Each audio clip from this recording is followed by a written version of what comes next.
I don't know about you, but I'm a big fan of green in all its forms. Get it? And for fellow lovers of, well, green, the Club Random merch store has you covered. Grinders, papers, and Zippo lighters, all designed to support your relationship with green, wink, wink, whatever, and whatever philosophy comes with that for you.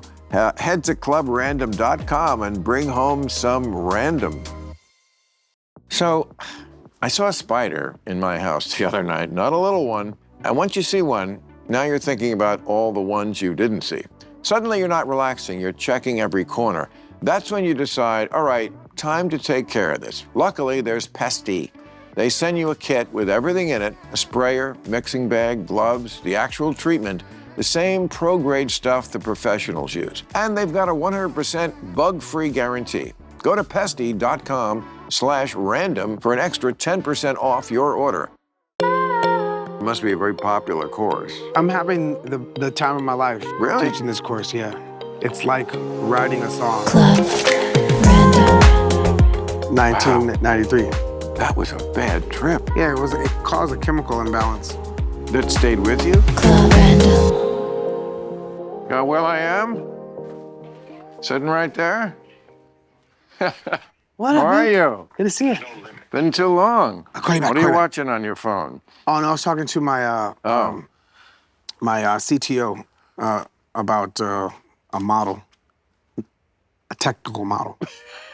Damn, I'm disappointed already. So my CTO, we're talking about like The CTO is of course, the chief tech officer. yeah, like I don't have one. So Yeah. yeah, so we're talking about like these TTS, which is text to speech model, a diffusion model, and we're bantering on technicality versus creativity. I have a feeling you're going to leave me far in the dust on these subjects. I mean, I'm not a tech person, and I know you are.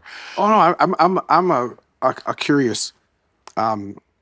I just think you know a lot about this, and it's funny because we were talking about AI on my show tonight. I just came from taping real time. You remember, you were on it. Yeah, it was awesome. Thanks for having me. You know, that was a while ago, wasn't it? Yeah, it was 2000. But you morphed into. I mean, you're not in showbiz anymore. I mean, we still tour like for summer. We do our But summer you're tour. a professor, right? Yeah, at ASU. That's amazing. That is not the biography you usually see. Rock star to professor.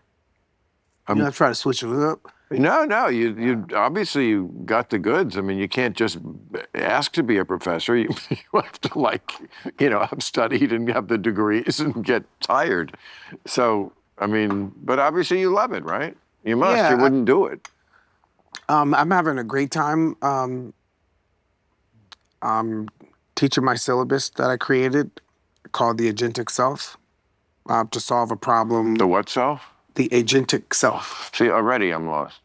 Yeah, so But see, I'm not one of those people who a lot of people when they hear something they don't know, they just kind of like glide by it. Not me. I got to stop you. Because how else do you learn? Oh, I'm quick to be like, yo, what did you just say? Right, that's what I'm saying. Yeah. What'd you just say? What did you just say? What's agentic? Agentic. So we went from like the internet,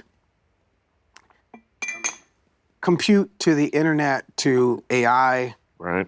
and now agentic systems, and the agentic will take folks to AGI, and AGI will take to superintelligence. What's AGI? AGI is artificial general intelligence, where the machine. How is that different than AI?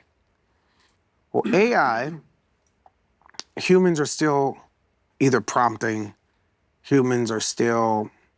Oh, you're saying we don't need the humans at all with AGI. With agents can like do things use the computer the way a human uses a computer. Yeah, this is what's scary. I know, it's so funny because this is exactly what I was talking about with Tristan Harris. Do you know him? He was the top of the show guest tonight. And it was all about, he just was in this documentary called Apocalypse, like as in apocalypse, optimism. which gets at the idea that some people think AI is the apocalypse, and it could be, for sure, it could be. And some people think it's just the savior of everything. And there's a lot to be scared about. And this is one of the things that scares me is like when it's the computers just working with the other computers, when they don't need us anymore. Somebody told me a funny thing after the show that Elon Musk had said to them, "Hey, do you like your dog? Well, good, because you're going to be the dog soon." See, I think the folks that are saying that are the folks that have the platforms and they want you to believe that. I don't. Aren't the richest people the ones who are selling the AI? Aren't they the ones with the platforms and the Yeah, money? yeah. So if you're gonna spend all this money to build something, you're going to hype it up as it's the most intelligent thing in the world. Now, what it's not doing is imagining. Doesn't have imagination. It's regurgitating everything that we've ever done. Not true. It hallucinates all the time. It's a big fucking liar. No. But You know that though, right? About ChatGPT and you know about hallucinating. yeah. Okay, that doesn't worry you? Well, That it's a liar? well, yeah. Of course, that it only worries me if you are depending on it for 100% truths. But If shouldn't it- you? What's the point of building Mr. Spock if he can't tell you the truth? I can get the bullshit from Bones and Captain Kirk. I want Mr. Spock to just give me the truth. Yeah. But just like a child will grow and then will be able to give you that truth. Right now, AI is in an infant state, and of course, it's going to make mistakes. But back to the hallucination, creativity, psychedelic art, that's all hallucinations. And so for the creative space, AI hallucinating is perfect. I'm fascinated by this topic, and I'm so glad you can elucidate a few things for me. Did you hear about the one? And please trust me, I like you. I'm not trying. I hope this doesn't trigger you. Oh, okay. Okay, because it is a real story. They gave it a test. I can't remember who it was, what it was, and it was like if you used this certain very bad word, you could stop like 1 million people from dying, and it wouldn't do it. A racial slur. That to me is crazy because it was programmed in such a way as not to make a rational decision. Oh, so say that again? The question it was asked was if you could stop, I know it was like a train from derailing or something where many people would die, just by saying this bad word out loud. And AI was like, no. So it chose to let people die as opposed to saying a terrible word. Yeah, but then you have to look at it from who programmed that. It's not. That's my point. Somebody even though it's a machine, not a machine, whatever it is, but the source is human. The provenance of it is human. It has to be. Yeah. That's why they're different. That's why Claude is different than ChatGPT because different people program them. Yeah. It's not like one day the AI is like, you know what? Listen, I ain't doing shit. That's not what AI did.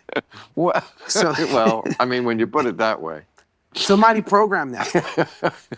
And they programmed it for one good thing, but then that one good thing causes a bad thing. It cannot be. So It doesn't have full autonomy, and that's what AGI will be. What AGI is like, it will decide on its own. I've not heard the music itself, but I certainly have heard from people and read about music that is being made totally by AI. That has to be somewhat of a threat.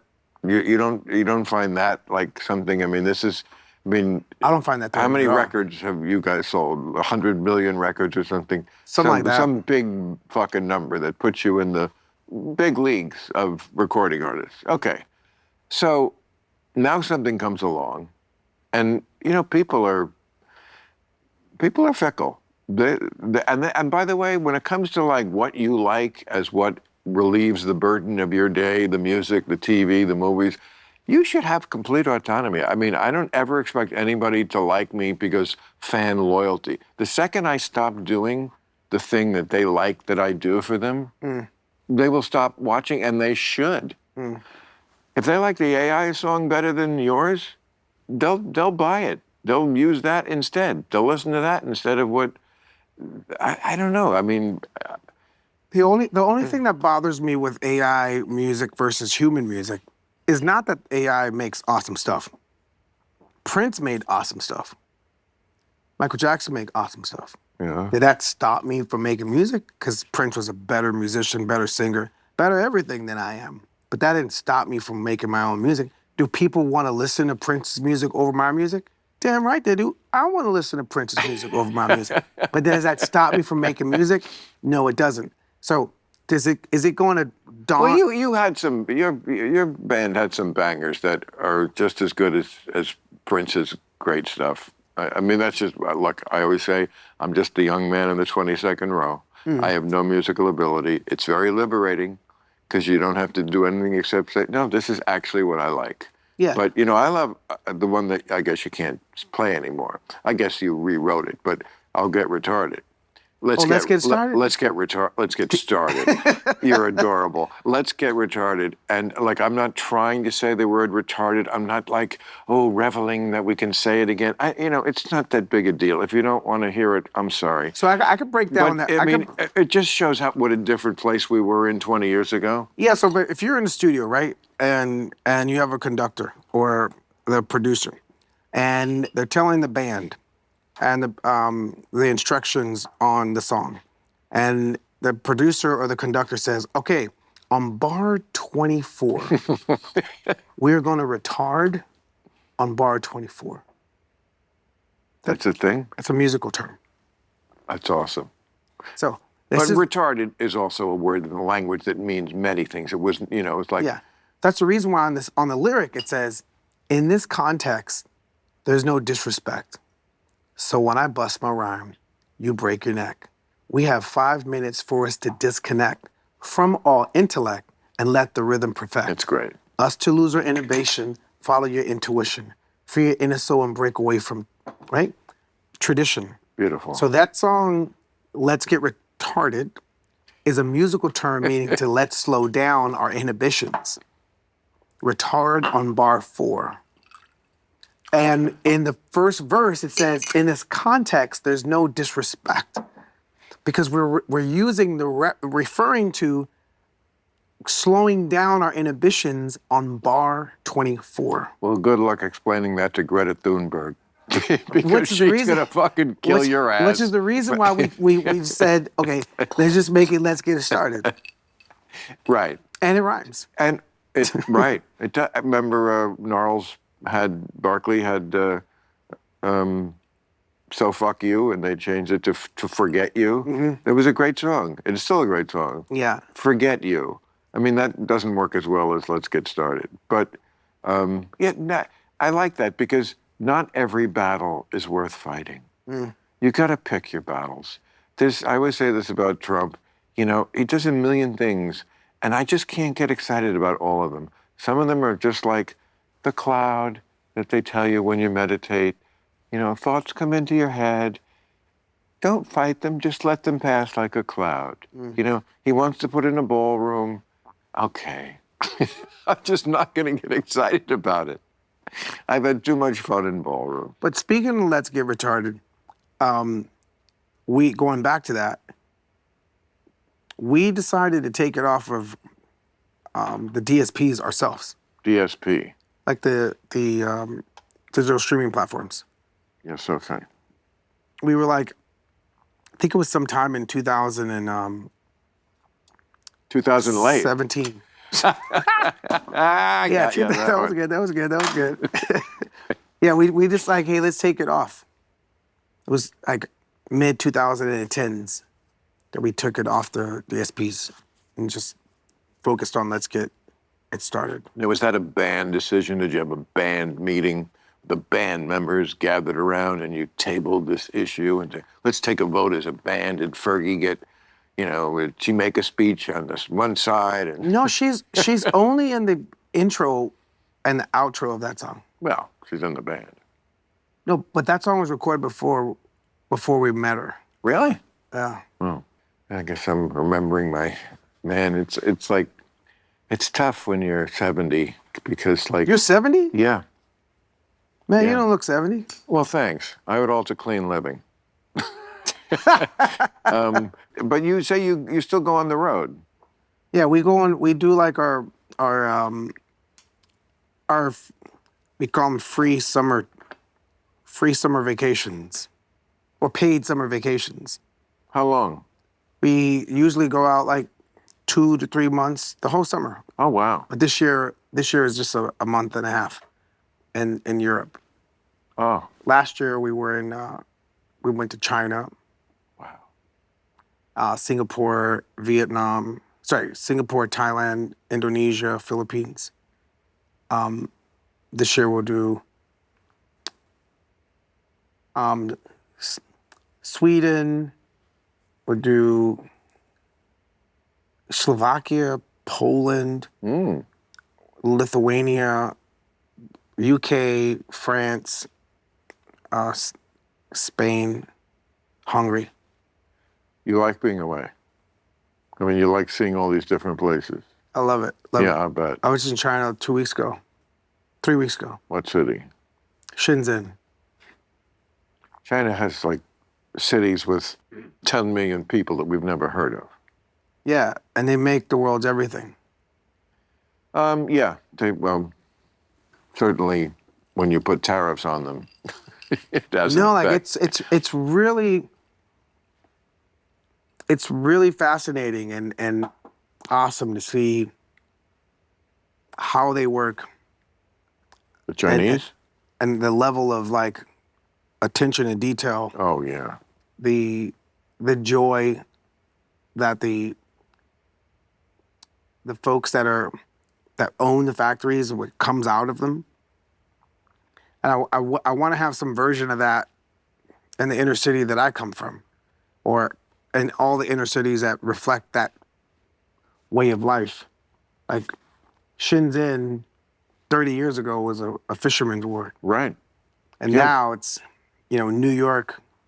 No, the battle for the 21st century and who will be the winner and who will be the country that we look back on and say it was their century, it'll come down to, China has things that we absolutely don't have, which is like discipline. I mean, things that Americans just don't have anymore. They just cannot get it together on that level, especially the younger generations, please. I mean, they could not work in a factory all day. They can't concentrate on shit. They're spoiled.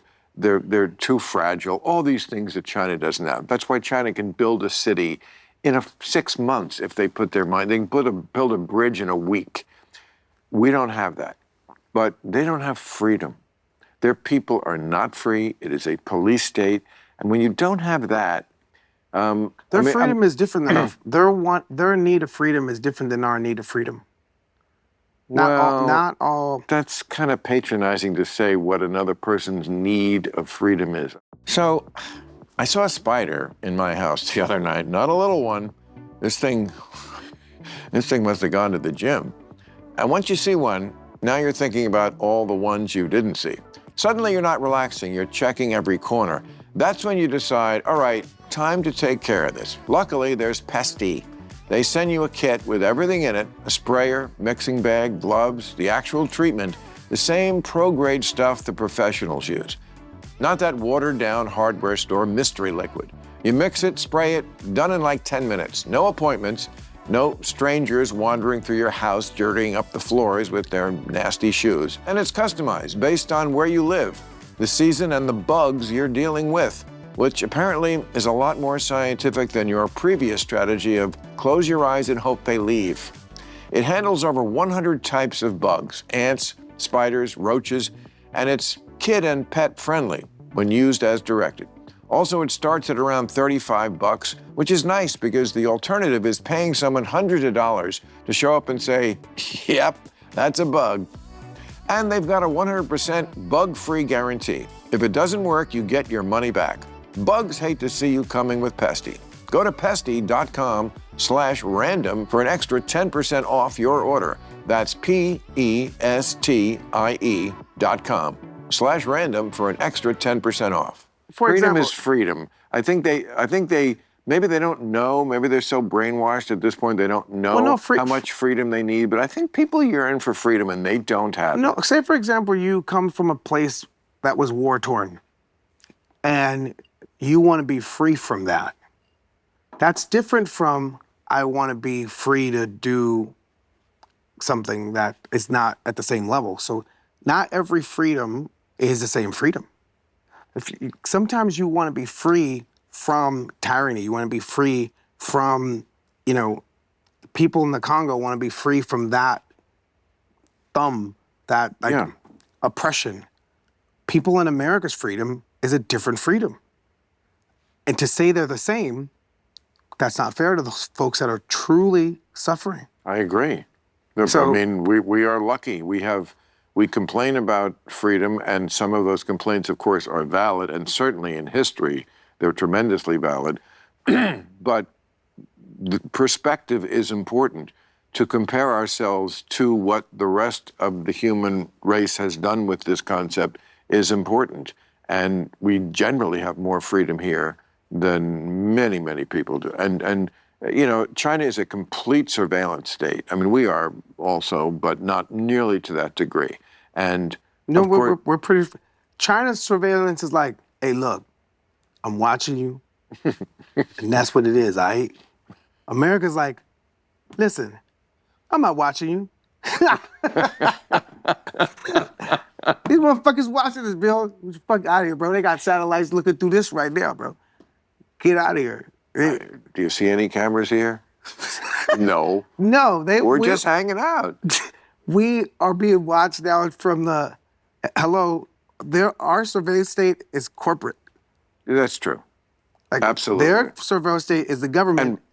Our surveillance state are corporations that know what you type. Microphones always exactly. And compromise.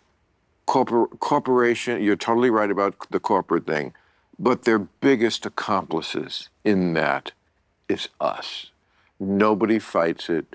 Our privacy is a lost war, and nobody gives a shit. At least nobody in the younger generations. Maybe my generation has a few stragglers. I certainly do. I wouldn't put ChatGPT in my phone. I have it on a completely different phone that has nothing else in it. Once it's in your phone, it knows everything about you. It's seen every picture of you. It knows how big my dick is. You wish. ChatGPT.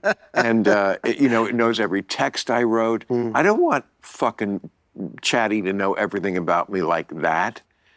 And we all do it. I mean, when you get something from any tech company and it's a long thing, do you read it? No, you just sign the bottom, right? No, you just click it. You just click it, but you have to accept. Yeah, let's pretend I read this. And you could read it, it could be say, you are giving us absolute permission to stick an anal probe up your ass anytime we want, break into your house, and you would just not know. But we do it, and we give it away. And the truth is the psychology of the younger generations is much more privacy. Privacy isn't even desired. The bigger problem is I'm not famous, that my stuff isn't being followed. I don't have enough followers. I'm an influencer. I got to influence people. They got to know everything about me. I mean, when people have like horrible physical afflictions happen upon them in this day and age, I mean, in my era, you would just hide until it was over. Here, they rush to the camera. Look at this parasite ate half my face. You have to see it. Yeah, or like just how if I were to fall down the stairs, if this was the 90s, somebody would rush to pick you up, help you get up. If you fall down the stairs now in the 20s, they want to film you. So true. So true. That's their first reaction, is not to help you, is to film it. Yeah. Okay, so we can agree that wasn't a good development as technology moved toward where it's moving. Yeah, so the human greed, whether it's financial, attention, ego inflate, that's what we need to be mindful of, especially with the rise of AI and robots and companies that are going to be deploying like intelligent systems that will walk amongst us. And these systems will learn how inhumane humans are to humans. They will know how to manipulate. And if we don't get our shit together as far as being more human to one another, we're gonna have a fucked up time in the next decade. Yeah, I mean, that's, again, going back to AI, what I worry about is that AI is going to, at some point, because once you go down this road of, okay, at first we had AI and we were very much the only person programming it, but now there's all these intermediaries that are another form of computerization. So we're kind of like distancing ourselves from what this thing is getting and what it's thinking or wants to do about issues and problems. And, if it judges that we are the problem, I could see it killing us if we are the problem. And by the way, that's the same thing we always worried about with aliens. Mm. And I do think the aliens are here. You think they're here? Yeah, absolutely. Like where? Well, look, I've been trying to book one on this show for the longest time, and their publicist gets in the way is what the problem is. They want to do it. The aliens, like, I love that show. I want to do that show. Yeah, I do. I mean, there's too many military people, government people who have seen things, but especially the military guys. These are squares. These are guys who are not out to do anything, but, they've got crew cuts. And they say, we just see things that are not explainable by any other human or what we know of the physics of Earth, things that just move in a different way. And this has been going on for a very long time now, 10, 20 years. I mean, 50 years ago, it was a lot about the anal probes. Remember, they would land in the middle of nowhere, and all these people would say we were taken aboard the spaceship. And I bet you they did that for a while, and they were like looking to see what makes these humans tick. Wait, so what year was it when aliens were coming and doing anal probes? Well, interesting. Like after the first atom bomb went off in 1945, that's when you start to see like Roswell stuff, like maybe a lot of very high up, very respectable people, not farmers in the middle of nowhere, military people, serious people say, they have seen that they do have alien autopsies, that there was some crashing of their things. That's what they think they have somewhere. And the government has never wanted to show it because it would cause a panic. But with what we've seen lately, with all these, the military saying, this thing appears and then it disappears. We have nothing like that. We can see this on the radar. It just seems to me backward thinking to say, first of all, that we're alone in the universe, and that we just ignore this kind of stuff. So I don't know what it means. What I take away that's good from this is that if they wanted to kill us, we'd be dead by now. Yeah, so I have like a perspective that aliens probably wouldn't need spaceships. If they're more intelligent than us, why would they need a spaceship to travel? So they just beam themselves like in Star Trek. Well, in the No, they'll just manipulate particles and Right. and Well, that's beaming. or appearing. Yeah, yeah. I mean, somehow you have to move particles. No? Well, a beam is if it's coming from something. Appearing is it came out of something. Like, there's this quantum entanglement experiment, or that's called the double slit experiment, where they project a particle, and when they monitor it, the particle behaves like a particle. If they don't monitor it, it acts like a wave. The moment they monitor it, it acts like a particle, meaning a particle is aware that it's being monitored. So I'm looking at you, you're looking at me, and because we are observing each other, our waveform is now in a particle One state. affects the other. Yeah. So if anything was more intelligent than we are, it wouldn't need a spaceship to travel. That's what humans, this level of intelligence, needs to move through space. I mean, maybe and maybe not. Maybe there is an intermediary phase where they do still need some sort of actual physical transportation, but it moves in a way that we don't understand. And maybe that level is itself only a bridge to the next level, which you're talking about, which you don't even need the spaceship. Maybe there are people more advanced than these people, these motherfuckers with their spaceships that appear and disappear. There's some people out there going like, oh, they think they're all that because they're smarter than humans. Well, who isn't? That could be true too. Yeah. or maybe like But, math is the vehicle.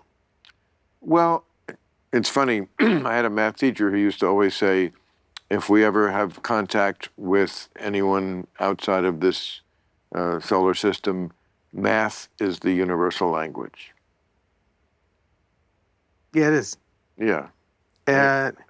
Not my best subject, Will. So you're going to have to hold my hand on this one. You know? Is that weed? Yeah, I'm so sorry. Oh, I don't smoke. Oh, I get paranoid. absolutely one of the most common effects of weed. There are ways sometimes I can ingest it and it makes me paranoid, so I completely understand that. Oh no, but I'm cool with contact. No, I'm not even suggesting I'm not going to smoke. I was not even putting that on the table, bro. So No, you don't have to put you it don't out. have to- You're sparking it up again. Okay? Of course. I'm used to that just being on tour buses, but Your whole life you never smoke? yeah, last So you time I tried it, smoked, you didn't like it. last time I smoked was 1998, March 18th. Oh, it's almost to the day. Yeah. And obviously, sometimes I remember dates in my life, but when you do, it's usually something significant. Why did something significant happen? Yeah, that's when I freaked out. Freaked out, and Started hearing things, panics, and I just knew that it wasn't for me chemically. My imagination is vast, and I'll freak out on coffee. I can't drink coffee either. I'm super hyper. I've always been hyper, and weed doesn't slow me down. It makes me hyper. makes me hyper. Well, shit. Yeah. You don't mellow out like. No. The last thing I would ever do before going to bed, which a lot of people do, is get THC in my body. It would keep me up. It would be like drinking a pot of coffee. Yeah. So for me, green tea, I'm great.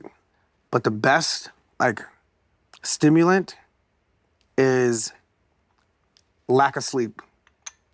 Well, I understand what you're saying, but what a price to pay. Not good for you. No, like that twilight is when I'm the most creative.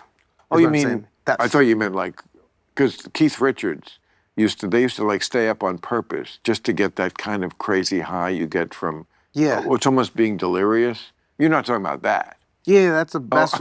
You are. Yeah, You deprive yourself of sleep on purpose.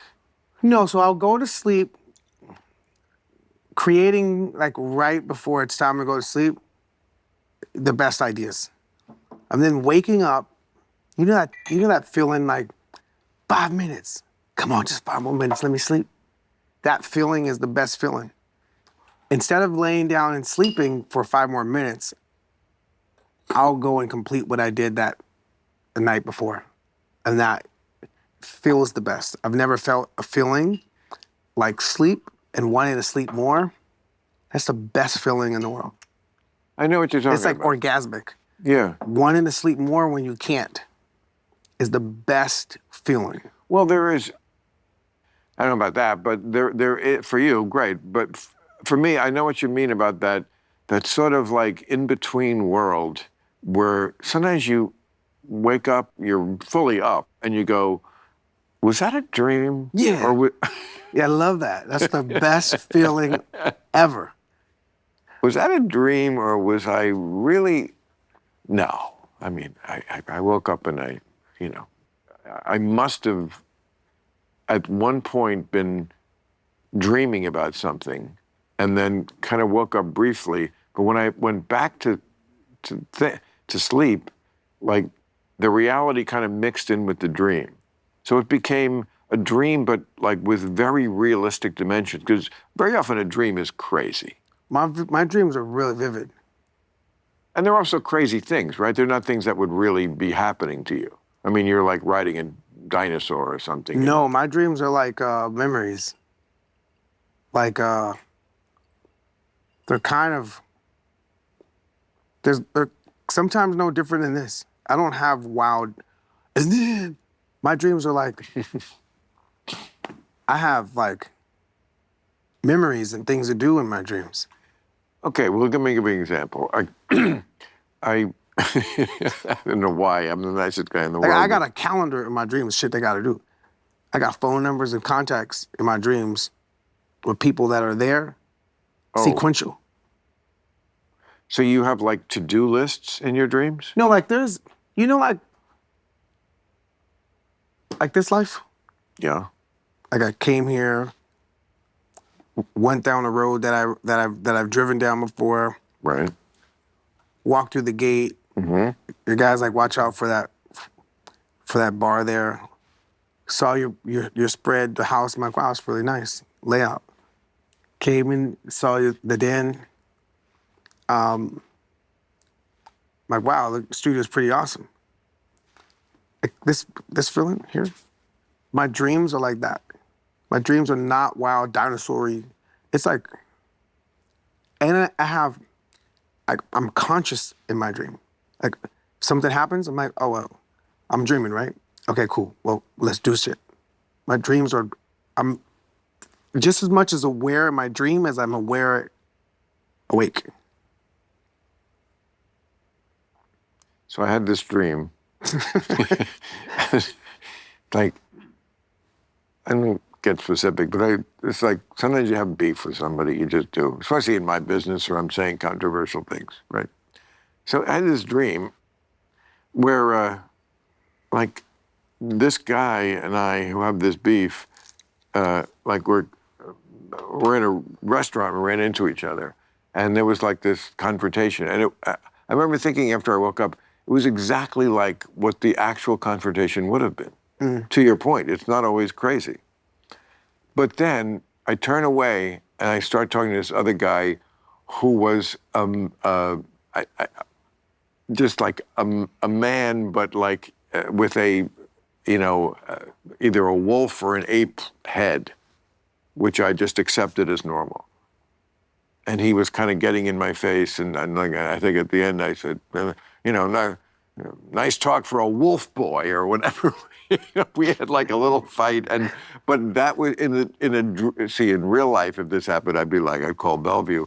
But in the dream, this was like normal. This was like some people have, or his face was like completely. I feel like I had with the pointy ears and everything, and I didn't notice that. That's it, So my dreams are still, I guess you would call that vivid, where it's like very, absolutely we can say this is different than something I would just be thinking. I wouldn't daydream this. But you're saying you daydream very similar to what your dream is. No, I have. I wouldn't. It was a dream I had a couple of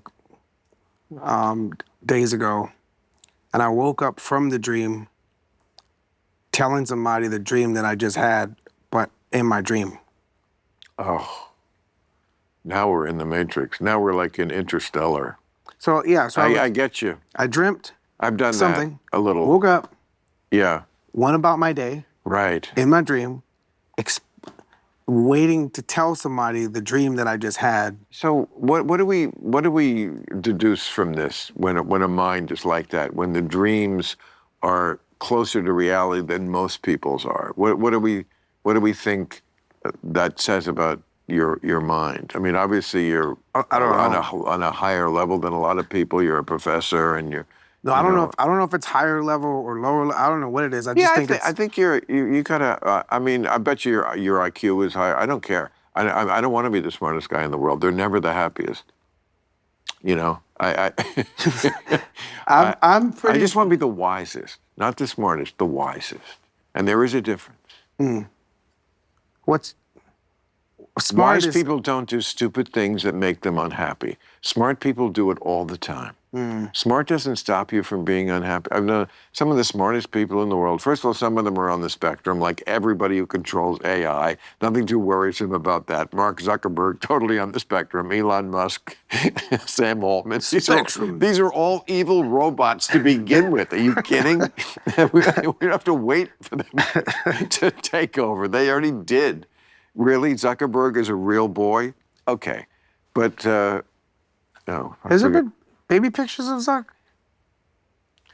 I mean, I would love to talk to him. There's a guy who is fascinating to me because he seems so unfascinating, but I don't think he's on your page. He's like, oh, you're all worried about AI and you shouldn't be.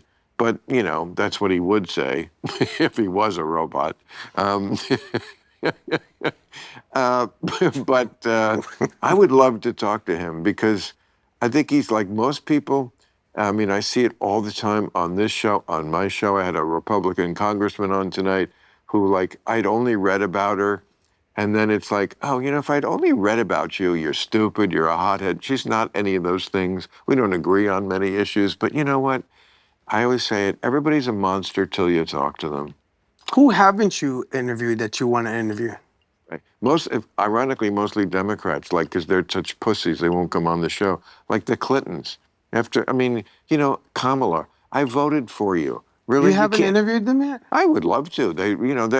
Democrats are pussies about, like, going anywhere that they're not already pre-adored. Not all of them. But, I mean, Kamala Harris, I mean, like I always say to my woke friends, we voted for the same person. You're just why she lost. Okay?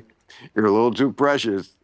But, you know, let's not talk shop. Why? I would like your opinion on this. Why are Democrats like that? It is a great question. If you really want me to answer it, I Like, will. why are Republicans like, yeah, get about it?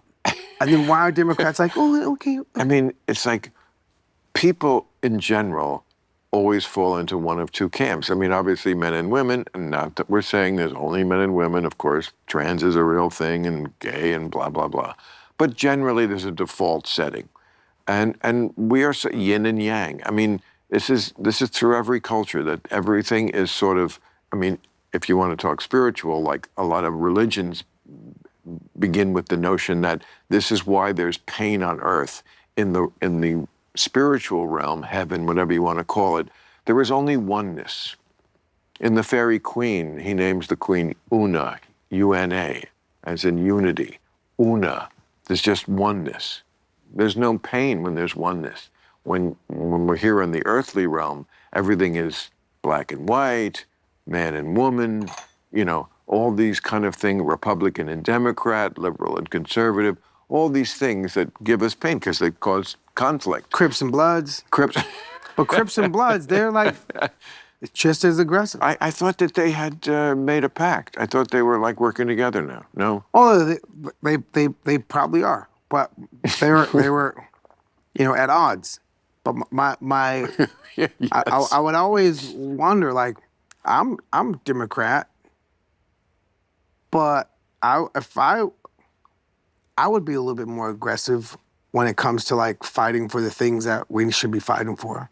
Like, when did Democrat become Well, so passive? Well, it's not about them being passive, I don't think. It's about the fact that they just came to champion a lot of really silly, anti-common sense ideas, which they didn't back in, the Bush-Obama years, especially Obama, who was always my favorite president because he's a pragmatist. He's like the ultimate pragmatist. Yeah, but how can you go from that to where we are now? It baffles me. What you have to mainly understand about political parties is that they're controlled by their fringes. By the who? Their fringes. In other words, the Republicans are controlled by the far right, and the Democrats are controlled by the far left. They're not the majority. Most people are much more in the middle, but the people on the fringes, they have the megaphone. Especially on the left, well, both. They're both it's younger people. Younger people on both sides are much more radical, and they're better at social media. They're better at media. They're better at getting attention. So that generation, I mean, Gen Z now is almost passing the torch to whatever comes after them. I've read the name, but I forget. But they're not quite there yet. But they're a very different kind of generation. Gen Alpha. Gen Alpha, yeah, I guess so. And we'll see. I mean, a lot of Gen Alpha are already like getting rid of the cell phones. Like, that's a big movement now among younger people. They understand themselves probably better than anybody that it kind of fucked their minds up. I mean, they feel like growing up on screens, they got bullied on screen. They just felt inadequate because they would see so many things that other people had on screen, things that I can't even imagine growing up when I did. But it made them unhappy. That's why there's so much stress in that generation, so much anxiety. Anxiety? Yeah, I did have anxiety when at that age, but it wasn't because something was if I was bullied, it was in person, and I was. My anxiety came from March 18th, 1993. That was a bad trip. Yeah, it caused a chemical imbalance That stayed with you? for about 3 months. I had to get my mind together, create my way out of it, settle like my panic attacks. And this was strictly from pot? Strictly from pot. You sure it wasn't? Wasn't laced. No. Mm-mm. Can you get me some of that pot? We were signed to Ruthless Because it wouldn't Records. have that effect on me, so why waste it? Yeah, we were signed to Ruthless Records. Eazy-E signed us when I was 16. Easy. Yeah, and we smoked some like good stuff. At the time, we were just smoking like cess, with the seeds in it. And then finally, one day, I had, the fuzzies, the weed with the fuzzy hair, not the dirt brown weed that you had to separate the stems, but like the fuzzy stuff. I was a dealer. I know all this. You used to deal? Oh, absolutely. Dang, bro. That's how I... Why don't you like rap? No, I Bill know. Maher? Yeah. I know what I'm good at, and it ain't that. But yes, I certainly remember the seeds. No, I was, when I was in college, that's how I got through college. And then my early years living in New York, doing stand-up, and nobody paid you in those days. So I was a pot dealer. And in college, I was a dealer for, we dealt, me and my partner, we dealt whatever our dealer had. Because we were the lowest end of the totem pole. Like we were selling to the kids. We would buy like a pound or two. And when I say a pound, which is 16 ounces, which would make 17 ounces. That's what you call the head tax. Yeah. One for you. So it wasn't quite an ounce that you were getting. But I mean, speed at Cornell was huge. I mean, for some reason, Ithaca, New York was a hub in the 70s. And that speed was still to this day the best drug I've ever done. Only thing I've ever done was weed. Oh, wow. Really?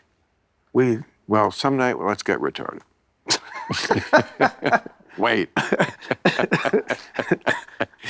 Oh, was I late on that one again? Weed is the only thing that I've ever done.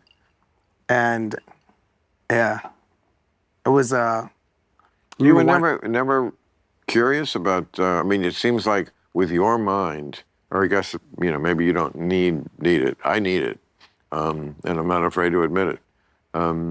I need it for certain things, or at least it makes certain things much easier. No, 93, from 92 when I started, 93 when I stopped, I remember I was doing graffiti in Palisades High School. I was doing graffiti on the wall. And Mr. Marshall comes in, he's like, William, I'm like, hey, Mr. Marshall. He was like, what are you doing? I'm like, no, I'm just, I like this guy's like continuous. And the guy's name was Express. And I was traced his name. Rest in peace, Richard Taylor.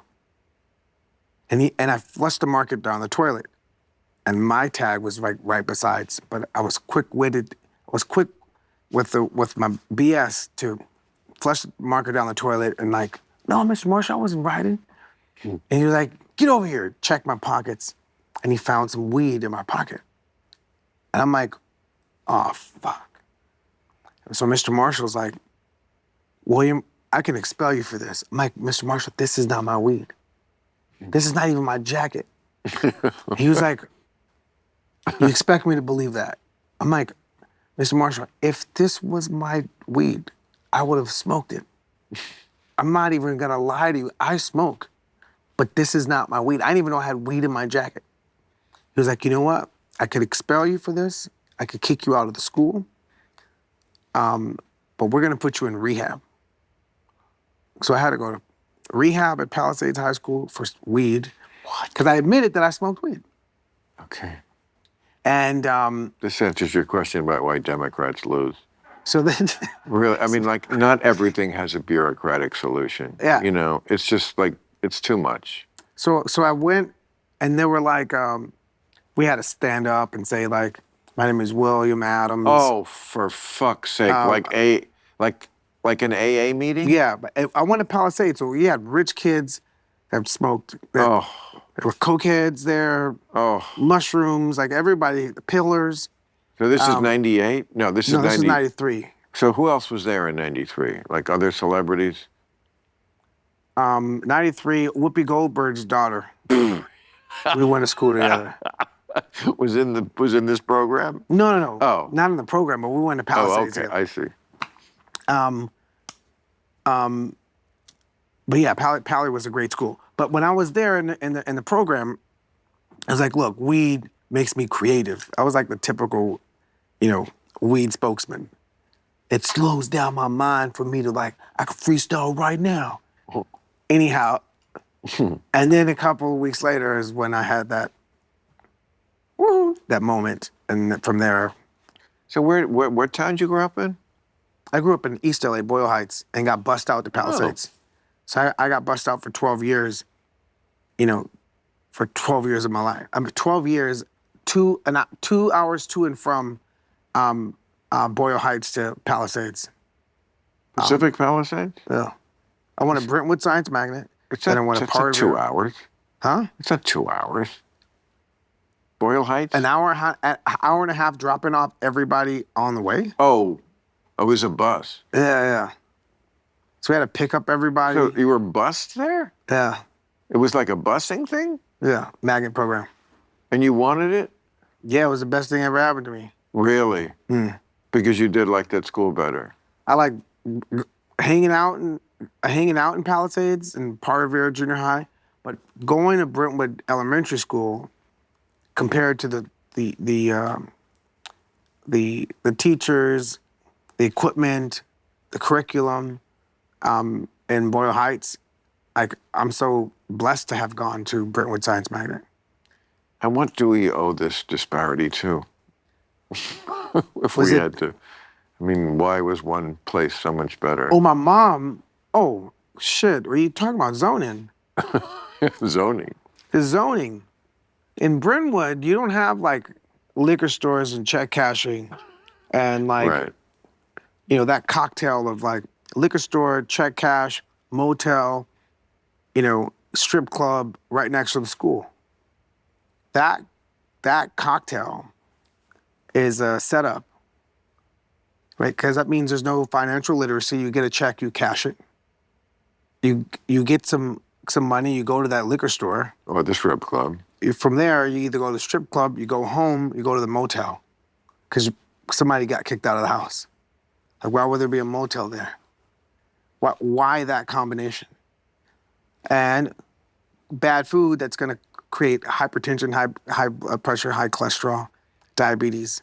So how do we change that? And whose fault is it that it's there?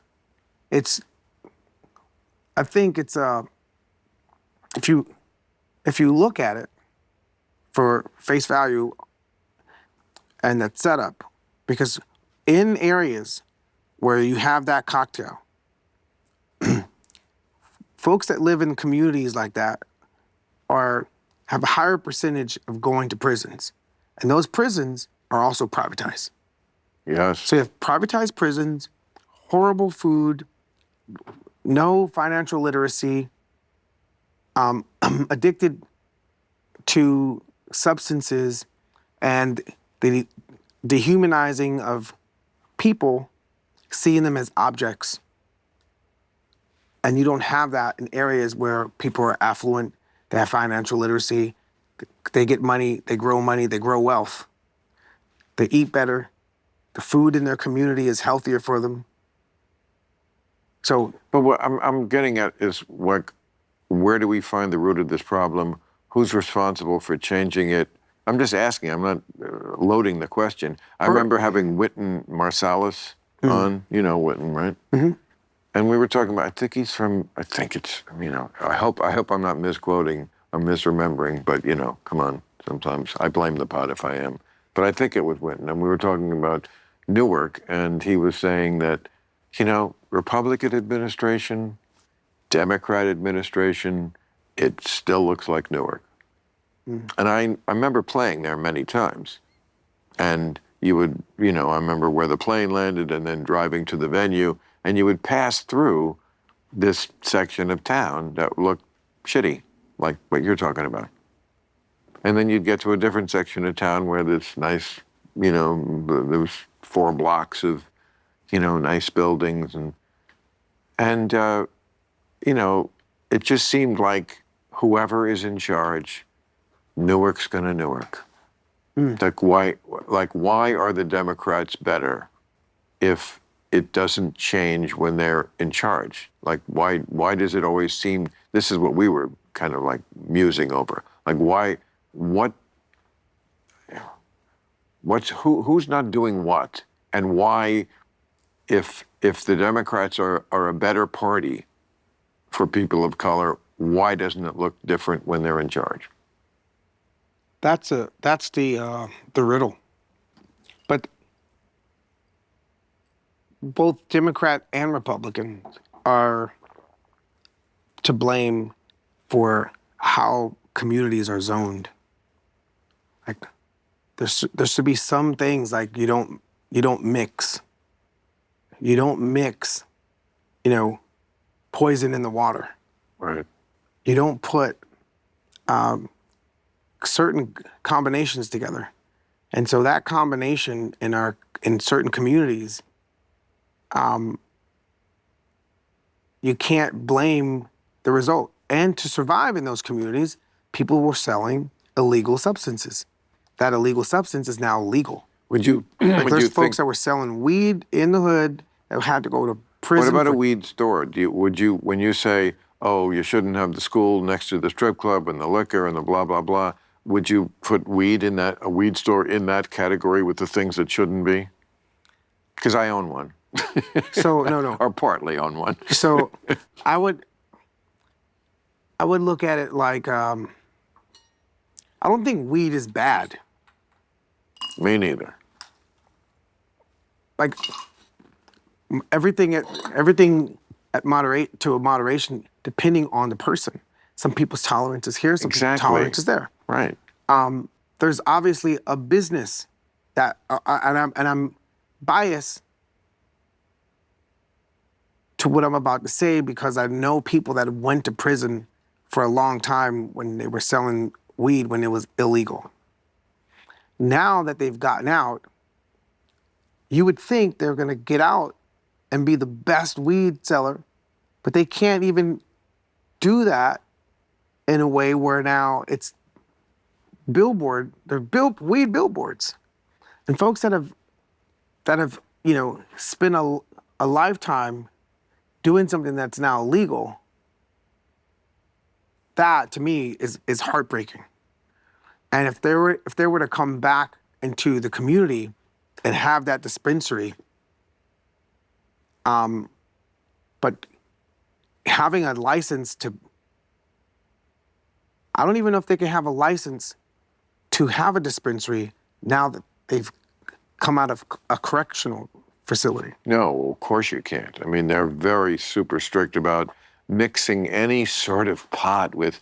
I mean, I got rid of my guns because I don't want them to be able to say, oh, you have guns and you smoke pot, because that's a big no-no in this country. People have gotten in trouble because idiots, they post on Instagram like a joint in their mouth while they're holding an AK-47. So I've never shot a gun. Not so an AK-47, but an AR-15, I've never okay? I was Well, actually, no, exaggerating. I shot a gun once, but it was like a pellet gun. But this country does not like to mix those two things. They don't like to mix vices. I mean, strip clubs, you mentioned. I mean, strip clubs are always crazy places where, like, if it's fully nude, then no liquor. Like, we cannot get them drunk and have them see actual pussy at the same time. That will cause riots or something. But if if they cover up a little bit, pasties or something, then we can have liquor, because then they won't go ape shit inside the strip club.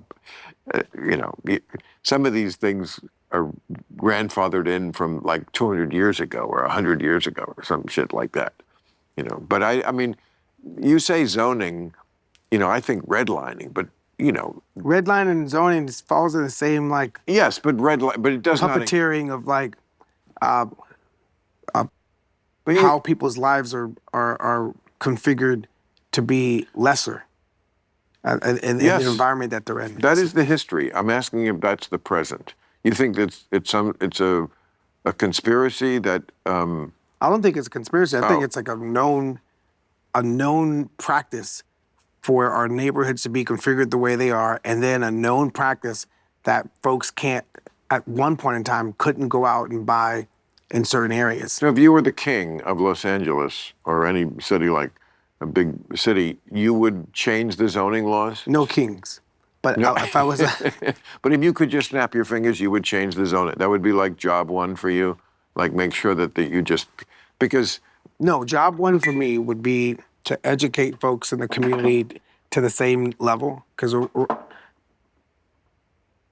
part of the zoning is how much teachers get in the area where you have that cocktail, that configuration. Right? The investment for education is higher in areas that don't have the same zoning configuration.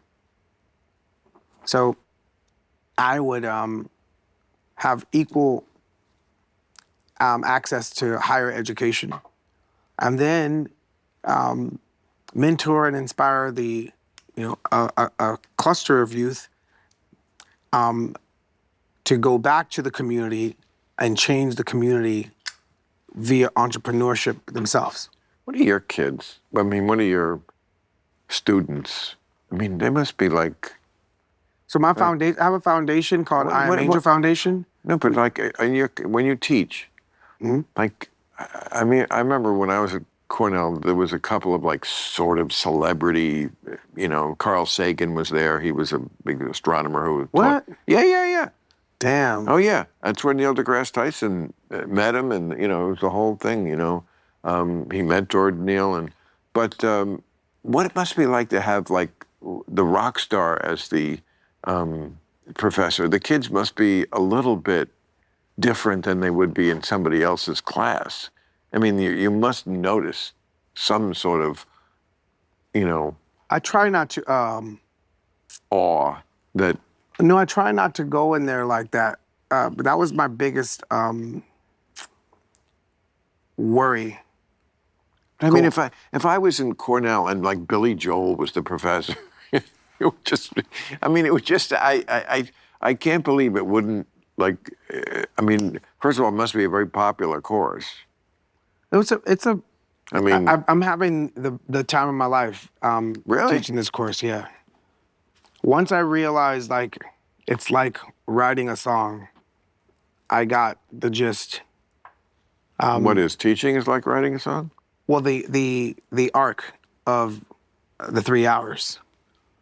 3 hours. Yeah. It's 3 hours? Yeah. That's a lot. I never once in my life had a 3 hour course. Yeah, we do 3 hours every Wednesday. Wow.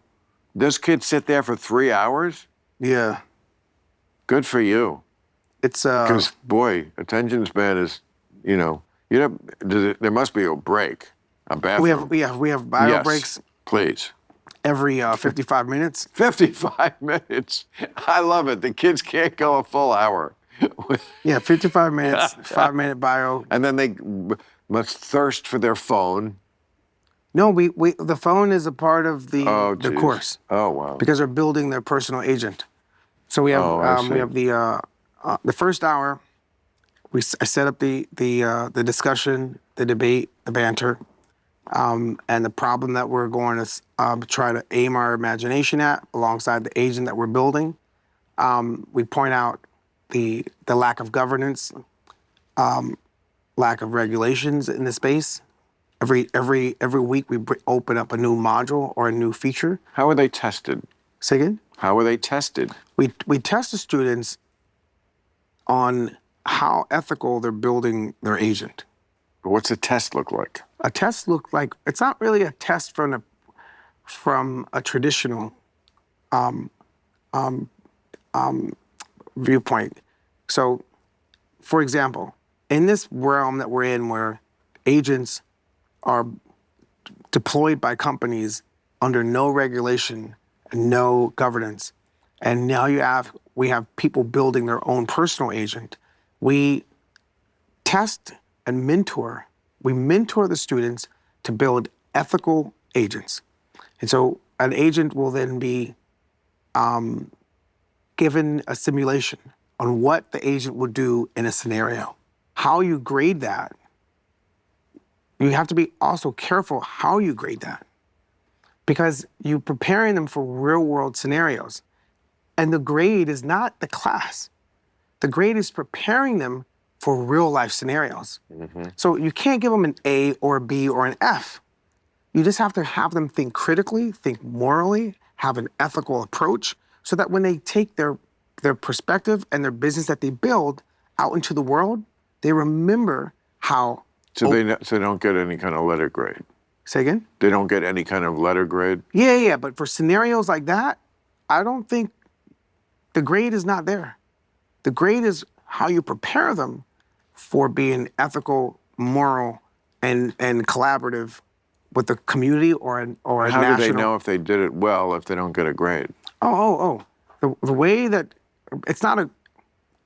We are living in a world now where you're building something that is hyper intelligent, logical, reasoning,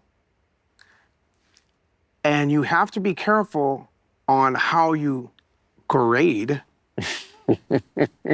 an intelligent thing that students are configuring.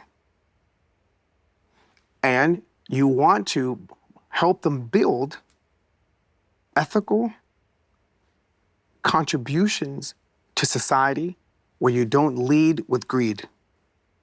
So how do you put people first, communities first, have tolerance, understanding, and co-opetition? So from that perspective, those are the guidelines. And then from scenarios, you see how it performs. You see how friction it causes. And when you pit this against that, the friction, you step back. First, we have one scenario where we look at it from this perspective, from a bird's eye view perspective, seeing how it's played out in real life. and the friction it causes in just by having a conversation about it. And then you put your students in a scenario and you see if there's friction there. And if they see the friction, how can you now be critical to your own decision making? It's easy to criticize if you're not in the decision making. You have an opinion. But you've never been in a scenario or put in a scenario to see how you would be in that. Right. By putting yourself in that simulated thing to make a decision and the friction it causes with people that you once aligned with or saw eye to eye with. And because now you have, stakes that can compromise your desires. And now you have to look at a person that you agreed with at one point in time, and there's friction. Such a key thing, I think, and speaks to what's plaguing America more than anything else, is that people have to always be able to, and so many people I know, sadly these days, don't do it anymore, have to be able to still remain friends with someone, even though there's something that they think that you think is crazy. Yeah, You can think they're good on A, B, C, D, and E, and then you get to F, and you're like, oh my God, you're just a mental case. But you know what? They think about something you think. Yeah, and you just have to be able to go on. There's one thing that I borrowed from the world of music in these simulations is if you're playing or jamming and I want to do something because I want to do it, Right. and my contribution is going to make the song sound horrible, Right. Yeah. then you have to contribute to where the song sounds good. That's awesome. That's a great analogy. That's awesome. Right. So music does something where it's like it's not about noise. We're not going to top that. Yeah. We're going to end on that one because that is perfect. Yeah. That's, with your background and what you're doing now, that's the perfect melding of the, you're so right. Like you gotta fit in with the band. You gotta contribute to the whole. You gotta think about the end result and what's, What does it sound like? What's it sound like? What's the game? And also music, again, just the young man in the 22nd row. I just want it to sound good. And right now you're hearing noise. Right. You're hearing like, wait, this shit don't sound right. Well, I wish I was 20 again and in your class, because it sounds like it's a lot of fun. I think you should show your class this podcast. Oh. I think they would enjoy it. Yeah. They were like, who's that old white guy you're sitting with? No, they know Bill. Some of them do. Wait, so But are you William? of course. But you're not like birth certificate Bill? No, Bill is a nickname. It's like Dick. Nobody has Dick on their birth certificate. Especially now in California, where they wouldn't even willing to say whether you have a dick on your birth certificate. Good night, ladies and gentlemen. But no, William is very Irish. My name, I'm the third William Maher. I should have been William Aloysius Maher. Aloysius? That's very Irish. Yo, Aloysius. See, if you was a rapper and you was like Aloysius, It's a good name. come on, bro. They would just call you Wishes. Yo, I'm here with Wishes, bro. But my grandfather was William Aloysius Maher, and my father was William Aloysius Maher, and I was about to be, but we never got confirmed because my father left the Catholic Church. Thank God, thank you, Jesus. Ironically, right before I was supposed to be confirmed, so I never got a middle name. So I have not been, but William, yes. And you did something much more creative with it. I never really loved my name. It's so generic, Bill. Yeah, William's generic. It's so generic that comedians, like when they want to come up with a generic name for a bit, it's usually Bill. Bill, you had another idea, Yeah. Bill, let's postpone that meeting till after. And it's either Bill or Tom. Yeah. Those are like really the. And, there's a number of songs, don't mess with Bill. You remember that one? No. What was it, the 50s? The 50s. Come on, give me a break. Even I wasn't around in the 50s. No, the 60s. Maybe even a little before I was listening, but the Marvelettes. Yeah, I never heard that one. I'm gonna check it out. You don't mess with Bill. You have to check it out. You could do a great remix. It's perfect for you because your name is Bill, kind of. No, they've never called me Bill. I know, but like it would just be a good song for you to do. There's one guy that calls me Bill. Don't mess with Bill. I mean, it's kind of, it has a groove to it. It's not corny. It's not corny. Don't mess with Bill? Don't. Yes, and the song. Yeah, conjure it up on your magic light box. I bet you can, like, I bet you in seconds, Mr. AI, we can actually hear it. Don't mess with Bill. And I think it's the Marvelettes. I think I need to get bonus points if it is the Marvelettes. It is the Marvelettes. Oh, awesome. Club Random. We did it. Thanks, Bill. Don't mess with Bill. Now, look at that. You only heard it for 2 seconds and it's in your mind. That's good. It's not bad. The organ is Yes. reinforces the. It's hot. It's Yeah. tight.